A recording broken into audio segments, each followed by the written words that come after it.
Hey Jimmy, it's the 1800s, an exciting time to be alive. Why don't you get out there and explore the world? Gee whiz, Mom, thanks. This place is amazing. Where am I? Why, you're in France, my boy. Here we come up with wacky new ways of running a country. Liberty, equality, fraternity. Whoa, welcome to the United Kingdom. Here we invented the train. Oh, aboard! Holy smokes! You're in a German factory, my friend. Here we harness fire and coal to create all these sexy lederhosen. This is incredible! I can't wait to see where I'll end up next. Where am I? You're in Russia. Have I gone back in time? No, this is just how it is. Are you a farmer? Worse. Technically, my landlord owns me, which makes me a serf. I'm scared. You should be, because I haven't eaten in 4 days, and you look pretty tasty. Hey, Jimmy, how are your travels? I hate you! Russia in the 19th century. Feudal, underdeveloped, and stuck in the past. While the rest of Europe had been modernizing and improving their citizens' lives, Russia's rulers were taking a different approach. My lord, we're falling behind the rest of Europe. It's time to industrialize, give the people rights, and share your power. Russian czars had no time for pathetic ideas like liberty and modernization because they were too busy having the time of their lives. While the serfs were breaking their backs in the fields, the czars held all the power, and they didn't have to listen to anyone. Want to run the country like a backwards feudal kingdom while the rest of Europe outpaces you militarily and economically? Go right ahead. Want to keep the people uneducated so they don't get any ideas? There's no one to stop you. Want to keep exporting grain even when there's a massive famine causing hundreds of thousands to die? That is your God-given right. While all of this was great for the Tsar, if you were literally anybody else, it probably sucked because Russia was falling behind. If they were to keep up with Europe, they'd need a strong ruler with some big ideas. Oh look, here comes one now. Hey everyone, it's me, Tsar Alexander II, and I've got some big news. I'm releasing you all from your serfdom. You're all free. Yes!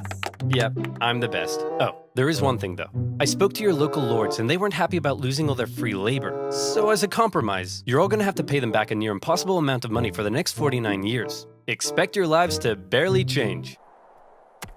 Okay, bye. Now I know what you're thinking. This Tsar Alexander II seems like a pretty cool guy. He's trying to reform the country and get Russia on the right path. Everyone must love this guy, right? Wrong. Why does one man get to decide the fate of everyone in the country? This whole system is dumb. Somebody should do something. Like what? Like kill the Tsar. You're gonna kill the Tsar? Well, me? No. I'm busy. I was kinda hoping you'd do it. Okay. See? The people love me. They're throwing flowers, confetti, and high-grade explosives. Okay, Nicholas, your grandfather has a mild case of being blown up by a terrorist, and he's not looking too hot. So we're gonna go say our goodbyes, okay? No, it'll be too scary for him. Nonsense, it won't be scary at all. We're just gonna say a quick goodbye. Ready? Boy, look at me. The people did this to me. And one day, they'll do it to you! See? Wasn't scary at all. So Alexander II was dead, but luckily, they had another Alexander lying around, Alexander III, and he felt his dad's reforms had weakened the Tsar's authority. Russia was massive, and as a result, had many ethnic minorities. Non-Russians? More interested in their own cultural heritage than in loving me? Isn't it great? So much beautiful culture and diversity in our great nation.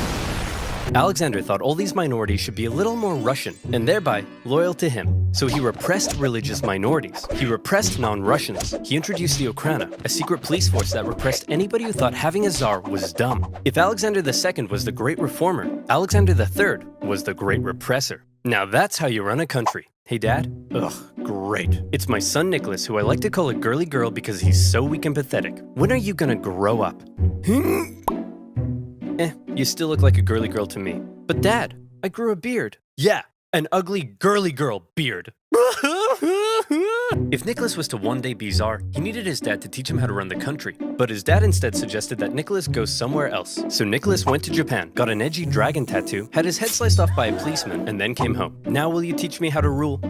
I suppose it's time. Okay, there's a lot you need to know before becoming Tsar. Uh-oh. What? I've got kidney inflammation. Oh no! Upon his father's death, a totally unprepared Nicholas II ascended to the Russian throne. He wasn't a reformer like his grandfather, nor was he a repressor like his dad. Nicholas was Nicholas. timid, easily swayed, and more interested in doing whatever the hell this is. Or this. Or this. He wasn't ready to rule, and he himself admitted it, saying, "I'm not yet ready to be Tsar. I know nothing of the business of ruling." Bit of an awkward time to bring it up. However, Nicholas firmly believed that he was chosen by God to be Russia's big daddy. And while he doubted his ability to rule, he was gonna give it his best shot. And hey, who knows, maybe he wouldn't be so bad after all. To get things off to a good start, Nicholas promised free pretzels and beer to a huge crowd in Moscow to celebrate his coronation, so enticing a proposition to starving peasants that the ensuing stampede left nearly 1,500 people dead. What the hell happened? We're not sure, but you're scheduled to go party with the French at 8 o'clock. Shouldn't I stay here out of respect for the people?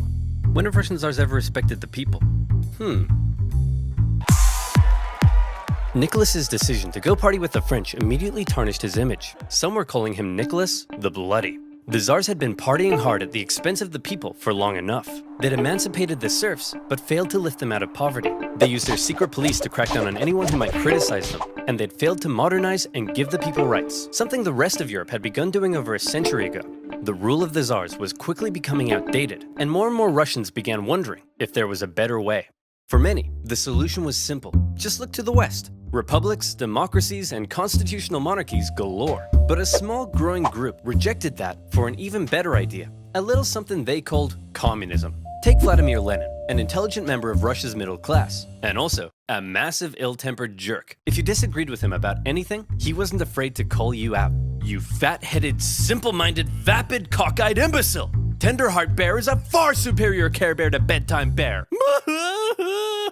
And he was no stranger to political unrest either. His older brother was executed for plotting to kill the Tsar, and Lenin himself was expelled from university for participating in a student protest. But how did Lenin go from being a middle-class nerd to the arbiter of socialist divinity? Well, to tell that story, we first need to go back a few decades to when a man named Karl Marx wrote a manifesto explaining how capitalism is a system whereby the stinky bourgeoisie oppressed and exploited the working masses, and that only through class warfare could the workers rise up and instate a communist utopia. Now go back forward a few decades to Lenin reading that manifesto and loving it. But publicly admitting you loved Marx and not Russia's big daddy would get you the cruelest punishment imaginable: exile to Siberia. Enjoy exile, where you'll live with your wife, chill around town, and secretly write socialist newspapers. Hey, that doesn't sound so bad. And your mother-in-law is going to live with you. No! Once Lenin finished his stint in Siberia, he left Russia for Europe, where he was free to hang out with other Russian Marxists and talk about how great communism was. Now today, you might hear the word communism and think of this. But that's not how intellectuals living under a tough czarist regime saw it. To them, communism promised a land where all were equal, where workers weren't exploited, and even people like you could get a girlfriend. So Lenin joined a party of Russian communists living in Europe, and he founded a communist newsletter that was smuggled into Russia to try to radicalize the people. However, not everyone in the Socialist Party agreed with Lenin. In fact, they disagreed with him on a lot of issues, and Lenin was so uncompromising that he caused a split in the party. During one conference, a heated debate broke out, and Lenin was unwilling to give an inch. "You pig-ignorant, half-witted, fatuous morons! Cereal is a soup!" Listen, Lenin, you're a smart guy, but you have no idea what you're talking about. We're out of here. All in favor of cereal being a soup? Hey, would you look at that? We're in the majority. So Lenin set up his own faction within the party he called the Majority, or Bolshevik if you're speaking Russian. And the other faction became known as the Minority, or Menshevik. And oddly, the majority were often in the minority, and the minority in the majority. The Mensheviks were less radical, whereas Lenin wanted the Bolsheviks to be loyal to him and his uncompromising ideas. And if you weren't loyal, well then you're gonna get a big brain beatdown. Mensheviks worried that Lenin's attitude could lead to a one-man dictatorship. But come on, does this guy look like a dictator to you? For now, Lenin remained in Europe, writing his socialist newspaper and impatiently awaiting an opportunity to overthrow the Tsar and bring communist utopia to Russia. Cool, a free hat. Who the heck are you? I'm definitely not a Russian secret police officer spying on Marxists. Oh crap, I don't want secret police watching me. Then you, my friend, should use timid, easily swayed Tsar, a massive ill-tempered jerk, impatiently awaiting a communist revolution. And revolution was coming, but not in the way Lenin thought. Back in St. Petersburg, one of the Tsar's most skilled and influential advisors knew the country finally needed to catch up with the rest of Europe. Hey Nick, we really got to industrialize, get more factories, and make some, I don't know, textiles or something. Won't that change the social fabric of Russia? Maybe. Hey, isn't it past your bedtime? But I haven't had my milk and snuggles yet. Will you snuggle me? Nicholas thought modernization was boring, but he let Sergei do his thing. And do his thing he did. He borrowed some money and got Russia some sexy factories. And you know what sexy factories means. Sexy workers. Dirt poor, sexy workers. Long hours, low wages, filthy disease-ridden factories, sleep in overcrowded dormitories with all your stinky worker friends, get your arms ripped off in a freak Russian doll accident. Conditions were terrible. But this growing working class wasn't about to take it lying down. They started to do what workers do best. Strike. Despite Sergei's efforts, people in Russia still weren't happy. Peasants were still poor, liberals still wanted reform, and now the workers wanted better working conditions. And the problem with being an autocrat is that when everyone's unhappy, there's only one person to blame. You. The people hate me. What do I do? Ooh, I know. Why don't we find a weak and pathetic nation to go to war with? We'll win easily, and everyone will love me again. Why don't we just try treating the people better? As luck would have it, an opportunity for war was forming in the Far East. Russia wanted to expand its sphere of influence into northern China, and coincidentally, so did Japan. But Japan didn't really want war, so they proposed an idea to reduce the tension. Hey man, we'll let you do your thing in Manchuria if you let us do our thing in Korea. I don't think so. We've got the largest army in the world. What do you have? I'm the Emperor of Japan. I have a giant mecha suit. Whoa. Cool. Nicholas and the boys didn't see Japan as a threat, so they felt they could push Japan around. But little did they know Japan had been rapidly militarizing, and when they launched a surprise attack on a Russian fleet at Port Arthur, everyone was shocked. Nicholas hoped it was an opportunity to win a quick war and regain the support of the people. Nobody seriously thought a puny Asian country could defeat a European superpower, and the Russian people were filled with patriotic spunk. Hey everyone, we're at war with Japan! Hey everyone, we're losing the war. The Japanese won, an embarrassing defeat for Tsar Nicholas. Russia had enough problems, but now it had been internationally humiliated. The public were outraged. Unrest increased. Nicholas needed snuggles now more than ever. The tension was rising rapidly, and Russia was on the verge of revolution. All it needed was one disaster to push it over the edge, and that disaster would come in January 1905 from an unlikely source, a handsome Orthodox priest named Father Gapon. Father Gapon was leading workers and their families to the Winter Palace, but this wasn't some violent uprising, it was a peaceful protest. They wanted to deliver a petition to Nicholas, which simply asked for more freedom and better working conditions. The protest was actually so peaceful and respectful that the Marxists thought it was a big waste of time. Hey Nicholas, some priest is leading a peaceful protest. Says here they want to give you a petition. A peaceful petitioning priest? I better get out of here. Nicholas had actually left the Winter Palace days earlier, and in his place, they brought in a truckload of troops, ordered to stop Father Gapon from reaching the palace. Hello, good sir, and long live the Tsar. Please, allow me to pass this simple petition to our dear father, Nicholas II. Good day to you too. Please, allow us to respond by opening fire. What began as a peaceful protest ended in tragedy. Imperial soldiers opened fire on the crowd. Around 200 civilians died, 800 more were wounded. All they wanted was the opportunity to ask Nicholas to improve their lives. Instead, they were met with bullets. Nicholas didn't personally order the troops to fire, but as an autocrat, he got the blame. The event became known as Bloody Sunday, and Nicholas's reputation plummeted. Strikes erupted across the empire. Workers' demands increased. Liberals demanded political power. Peasants demanded land. The country was out of control, and the 1905 revolution had begun. Listen, Nicholas, peasants seizing my land and murdering my family I can tolerate, but illegally chopping my wood? That's obscene! And the worse I treat my workers, the more they strike. I don't get it. Everyone relax. As long as the military is still on my side, there's nothing to worry about. Sir, the sailors are starting to mutiny. Well, my life just sucks! With Russia still losing to the Japanese, unrest was growing in the military, and some sailors had even taken to killing officers. Having the people against you was bad enough, but if the military joined in, it would be game over. To make matters worse, in October, workers and Marxists, including one Leon Trotsky, began setting up local elected councils called Soviets that coordinated strikes and supplied the workers. Sergei could see the writing on the wall. Things were going south fast, and he needed a big idea to save the Tsar. And luckily, he had just that. You see, all these angry people from different parts of society weren't really working together, meaning there was a weakness to exploit. Sergei wrote a manifesto that would give the liberals an elected assembly called the Duma. It took some convincing, but eventually, Nicholas agreed to share power and have his laws approved by an elected assembly. Hey liberals, here's your stupid manifesto. Happy now? We certainly are. But what about these guys? Aren't you gonna give them what they want? Oh, goodness no. I was just gonna kill them. With the liberals satisfied, and after ending the war with Japan, the Tsar brought thousands of troops home, who then dismantled the Soviets, arrested their leaders, and crushed the peasant uprisings in the countryside. And how about that pesky parliament Nicholas had agreed to share power with? Well, he then wrote a bunch of new laws, which basically said, hey, remember that manifesto I wrote and how you guys were going to approve my laws? Slight change of plan. Actually, I'm going to do whatever the hell I want, and you guys are going to shut up. What? The people won't stand for this. People? What people? You know, this is why people don't like you. And just like that, Nicholas had survived the 1905 revolution. But wait, a revolution? In Russia? Where was Lenin? Well, Lenin and his communist pals were still in exile. He tried desperately to radicalize the uprising, but all he could do was watch. As the movements failed to organize, the liberals sold out the poor, and the Tsar outplayed the people. Furious, he believed Russia had missed a great chance for a real revolution. From now on, he felt the only way left was an armed revolution by the workers. Watching the events of 1905 unfold, Lenin learned a lot. The Tsar, however, would prove to have learned nothing.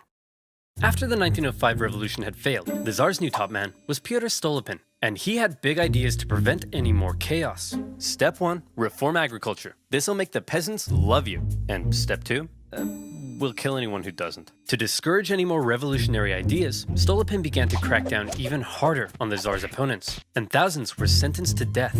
The noose even earned itself a new nickname, Stolypin's necktie. I don't get it.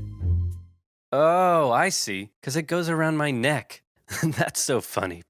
But despite the oppression, many positive reforms were also being made, and the Russian economy even began to improve. This was a problem for Lenin. If the people weren't suffering, then they wouldn't support a revolution. Still in exile and lacking funds, the Bolsheviks simply weren't in a position to do anything. Luckily, it was around this time that Lenin met an incredibly handsome Georgian with your second favorite historical mustache, Joseph Stalin.